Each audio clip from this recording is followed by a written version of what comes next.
مجھے لگتا ہے کہ ابلیس کا جتنا داؤ تعلیمی نظام پہ چلا ہے کہیں نہیں چلا، اور بہت ساری ایسی چیزیں جو ہم نے شروع کر رکھی ہیں، جیسے بچے نے کوئی غلط کیا، ہم نے کہا 20 دفعہ لکھو، تو اس کے نتیجے میں وہ مطلب ہم یہ سوچ رہے ہیں کہ اس کے کرنے سے وہ بالکل صحیح ہو جائے گا، حالانکہ اس کے نتیجے میں چڑھ جاتا ہے۔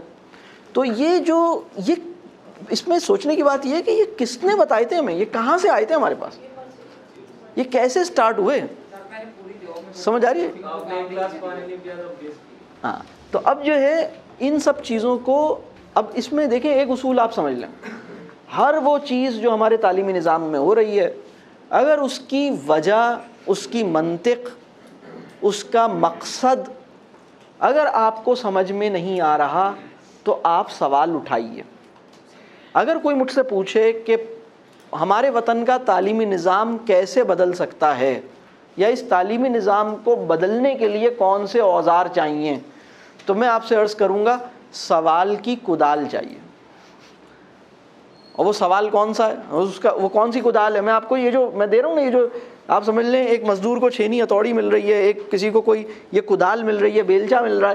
اگر پاکستان کا ہر آدمی یہ سوال، یہ کدال اٹھا لے اور اپنے کندھے پہ رکھ لے اور کہے میں نے یہ ذمہ داری ادا کرنی ہے، صرف ایک کام کریں اور کچھ نہیں کریں، صرف یہ کام کریں، صرف یہ کام کریں۔ دوسرا کام یہ کریں کہ آپ بچوں کی رسپیکٹ کریں، بس بچوں کی رسپیکٹ کریں، بچوں پہ اعتماد کریں۔ اور دوسرا کام یہ کریں، یعنی میں 2 کام بتا رہا ہوں۔ اگر کوئی کہے کہ ہمیں کیسے نظام تعلیم کی ضرورت ہے، اس کی تو میں نے بہت ساری باتیں بھی کی ہیں اور بھی کروں گا انشاءاللہ، آپ بلکہ میرے ٹاک میں یوٹیوب پہ اور بھی ملیں گے آپ کو کہ ہمارا نظام تعلیم ہونا کیسا چاہیے۔ لیکن یہ پورا سفر طے کیسے ہوگا، اس کے لیے 2 کام کر لیں۔ ایک کام یہ کریں کہ ہر بچے کی، چاہے اس کے نمبر کم ہیں یا زیادہ ہیں، چاہے وہ بات مان رہا ہے یا نہیں مان رہا، چاہے وہ پاس ہے یا فیل ہے، اس کی رسپیکٹ کریں، اس کی عزت کریں۔ مسلمان وہ ہے جس کی زبان اور جس کے ہاتھ سے دوسرے مسلمان کی عزت نفس محفوظ رہے۔ یہ فرمان رسول اللہ صلی اللہ علیہ وسلم کا ہے، رسول اللہ صلی اللہ علیہ وسلم کی حدیث کا یہ ترجمہ مفہوم ہے۔ بات کلیئر ہو رہی ہے؟ تو اس حدیث کی اپلیکیشن بچوں پہ بھی ہونی چاہیے یا نہیں ہونی چاہیے؟ یعنی آپ سے جو بڑے ہیں اور طاقتور ہیں ان کی تو آپ عزت کرنے پہ مجبور ہی ہیں نا، آپ کچھ کر ہی نہیں سکتے۔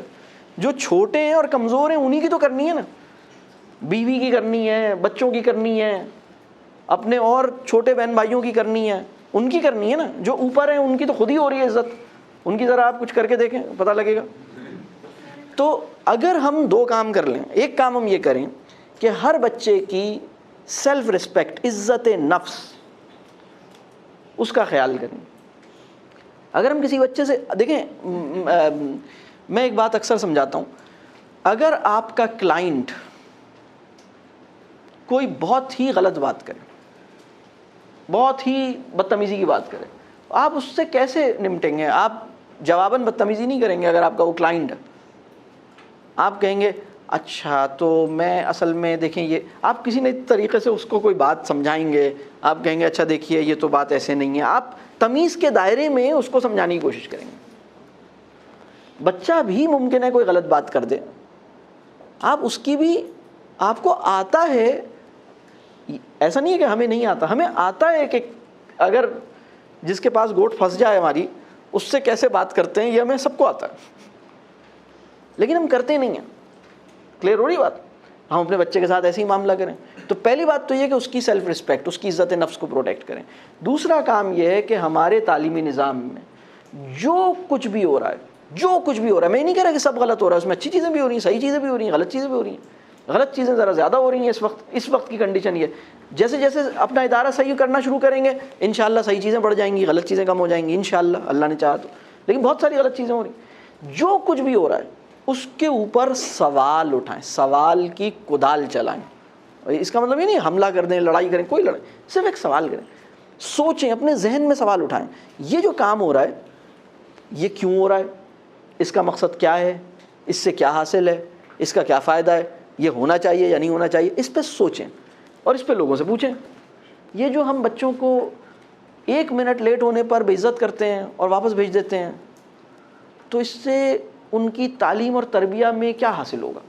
اور تعلیم اور تربیہ کے وہ 3 جو کام جو میں نے شروع میں بتائے تھے نا، بچے کو اس کے اندر چھپے ہوئے خزانے تلاش کرنے میں ان کی مدد کرے، بچے کو اس کے مقصد شعور سے جوڑے، مقصد وجود سے جوڑے، اللہ نے پیدا کیوں کیا تھا، اور اپنے نفس پہ قابو پانے اور اپنے نفس کا تزکیہ کرنے. یہ پورا فلسفہ ہے، اس کی پوری ڈیٹیل ہے، یہ تو میں بہت مختصر سے ٹائم میں آپ سے عرض کر رہا ہوں. تو اگر آپ دیکھیں، ہاں 8 بجے جو ہم لیٹ آتا ہے واپس بھیج دیتے ہیں، بے عزت کرتے ہیں، مرغا بناتے ہیں، پٹائی لگاتے ہیں، اچھا تو اس سے جو ہے نا نفس پہ قابو بھی آ جائے گا، مقصد بھی سمجھ لے گا، اپنے اندر کے خزانے بھی پہچان لے گا، بڑی زبردست کام ہے، کرتے رہو کرتے رہو. تو اگر آپ کو جواب ملے کہ ہاں واقعی اس کا کوئی حاصل اصول ہے تو کریں. آپ نے ہر چیز پہ سوچنا ہے، یہ کام جو ہو رہا ہے یہ میں کیوں کر رہا ہوں. ایک اسکول میں آپ کو بتاؤں، وہاں یہ بالکل سچے واقعہ میں آپ کو سنا رہا ہوں، بالکل آپ حیران ہوں گے کہ ہم 2019 میں 21ویں صدی میں ایٹمی طاقت جو ہے وہ تعلیمی طاقت سے محروم، ایٹمی طاقت سے مالا مال. مطلب ہم حرکتیں کیا کر رہے ہیں. تو اس وقت سردیاں آئیں تو 2-4 دن کی سردی ہوتی ہے. اب اسکولوں کا میں آپ کو بتاؤں، ایک اسکول کا واقعہ بتاؤں. اس اسکول کی 10 برانچیں، 10 بھی نہیں، اب اس کی ہو گئی ہیں 15 برانچیں ہو گئیں. اس کے کئی ہزار بچے ہیں، اس کے کئی ہزار بچے ہیں. انہوں نے اب ہر اسکول کے یونیفارم میں سویٹر بھی ہوتا ہے، سویٹر بھی یونیفارم والا ہوتا ہے یونیفارم میں خاص سویٹر ہے. ہر سال تو سردی آتی ہی نہیں ہے کراچی میں، ہر سال ایسی سردی نہیں ہوتی کہ آپ کو سویٹر پہننا پڑے. کبھی کسی سال ایسے آ جاتی ہے، ویسے ہی ہم مطلب اپنے شوقیہ پہنتے ہیں کہ یار بنا ہوا ہے سویٹر تو پہن لو، چلو یہ کرتے ہیں. تو وہاں پر جب سردی آئی، جو تھوڑی سی آئی تھی، تو لوگوں نے اپنے، لیکن یونیفارم میں ایک سویٹر ہے جو گرے کلر کا ہے. اب بچوں نے کیا کیا کہ بھائی، بچوں کے والدین نے سوچا کہ بھائی یہ 1 ہفتے کی سردی ہے، اس کے لیے سویٹر خریدیں گے تو ہم اس کو جو بھی گھر میں سویٹر ہے وہ پہنا کے بھیج دیتے ہیں. سمجھ رہے ہیں بات؟ اور ان 15 برانچوں کے اندر کوئی 11,000 بچے پڑھتے ہیں. 11,000 بچوں کو والدین نے سوچا کہ بھائی ہم جو بھی سویٹر ہے، بس کسی کے گھر میں گرے ہے تو وہ پہن لے، کسی کے گھر میں کوئی اور، کیونکہ سویٹر بچے بھی بڑے ہو جاتے ہیں، سویٹر بھی چھوٹا ہو جاتا ہے، اس سال خریدیں گے تو اگلے سال پھر خریدیں گے. بات سمجھ آ رہی ہے بات؟ تو کسی نے نیلا پہن لیا، کسی نے سفید پہن لیا، کسی نے کوئی پہن لیا، کسی نے اندر پہن لیا قمیص کے. بچے اسکول آ گئے. اسکول میں کیا ہوا ہوگا؟ سمجھ میں آ رہا ہے؟ اب آپ کے ذہن میں سوال پیدا ہو رہا ہے، جو میں نے آپ کو سوال اٹھانا. وہاں پر اسمبلی کے سائیڈ میں اسمبلی لگ گئی، اور اسمبلی میں ایک چھوٹی سی مائنورٹی کھڑی تھی. سمجھ آئی بات؟ اور ان سب کے سویٹر اتروائے گئے، اور انہیں کہا نہیں آپ نے تو وہی والا. پھر ان کے والدین کو نوٹس بھیجا گیا، ان سے کہا نہیں، یونیفارم میں جو گرے والا سویٹر ہے، تو کسی نے کوئی اور سا گرے والا پہنا کے بھیج دیا. انہوں نے کہا نہیں آپ نے کہاں سے خریدا؟ وہاں سے، وہی والا. کیونکہ اگر وہ والا سویٹر پہن کے آپ کا بچہ نہیں بیٹھے گا تو یہ سیکھ نہیں سکے گا. اب آپ کو سمجھ آیا مسئلہ کیسا ہے؟ اب وہ مسئلہ سمجھ آ رہا ہے؟ اتنا کام کرنے کی ضرورت ہے اور اس پہ اتنا سوال کرنے کی ضرورت ہے.